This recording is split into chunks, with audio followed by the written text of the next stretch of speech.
you know, you might say that someone who is incapable of cruelty is a higher moral being than someone who is capable of cruelty. And I would say, and this follows Jung as well, that that's incorrect, and it's dangerously incorrect, because if you are not capable of cruelty, you are absolutely a victim to anyone who is.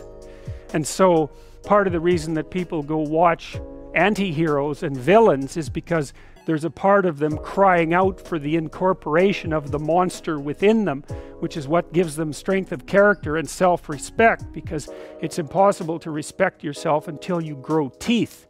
And if you grow teeth, then you realize that you're somewhat dangerous, or maybe somewhat seriously dangerous, and then you might be more willing to demand that you treat yourself with respect and other people do the same thing.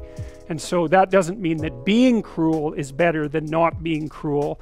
What it means is that being able to be cruel and then not being cruel is better than not being able to be cruel. Because in the first case, you're nothing but weak and naive.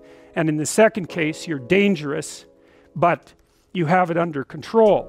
And you know, a lot of martial arts concentrate on exactly that as part of their philosophy of training. It's like, we're not training you to fight. We're training you to be peaceful and awake and avoid fights. But if you happen to have to get in one, and I guess the philosophy also is that if you're competent at fighting, that actually decreases the probability that you're going to have to fight, because when someone pushes you, you'll be able to respond with confidence, and with any luck, and this is certainly the case with bullies, with any luck, a reasonable show of confidence, which is very much equivalent to a show of dominance, is going to be enough to make the bully back off. And so the strength that you develop in your monstrousness is actually the best guarantee of peace. And that's partly why Jung believed that it was necessary for people to integrate their shadow. And he said that was a terrible thing for people to attempt, because the human shadow, which is all those things about yourself that you don't want to realize, reaches all the way to hell. And what he meant by that was, it's through an analysis of your own shadow that you can come to understand why other people are capable, and you as well, of the sorts of terrible atrocities that characterized, let's say, the 20th century. And without that understanding, there's no possibility of bringing it under control. When you study Nazi Germany, for example, or you study the Soviet Union, particularly under Stalin, and you're asking yourself, well, what are these perpetrators like? Forget about the victims, let's talk about the perpetrators. The answer is, they're just like you.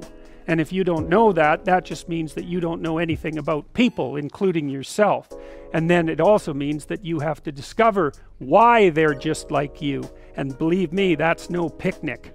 So that's enough to traumatize people, and that's partly why they don't do it. And it's also partly why the path to enlightenment and wisdom is seldom trod upon, because if it was all a matter of following your bliss and doing what made you happy, then everyone in the world would be a paragon of wisdom. But it's not that at all. It's a matter of facing the thing you least want to face. And everyone has that old, there's this old story in King Arthur where the knights go off to look for the Holy Grail, which is either the cup that Christ drank out of at the Last Supper, or the cup into which the blood that gushed from his side was poured when he was crucified. The stories vary, but it's basically a holy object, like the phoenix in some sense, that's a representation of transformation. So it's an ideal. And so King Arthur's knights, who sit at a round table because they're all roughly equal, go off to find the most valuable thing. And where do you look for the most valuable thing when you don't know where it is? Well, each of the knights looks at the forest surrounding the castle and enters the forest at the point that looks darkest to him.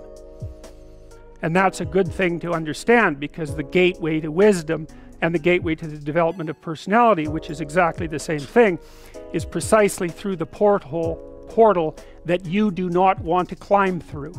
And the reason for that's actually quite technical. This is a Jungian presupposition too, is that, well, there's a bunch of things about you that are underdeveloped, and a lot of those things are because there's things you've avoided looking at because you don't want to look at them, and there's parts of you you've avoided developing because it's hard for you to develop those parts. And so it's by virtual necessity that what you need is where you don't want to look, because that's where you've kept it.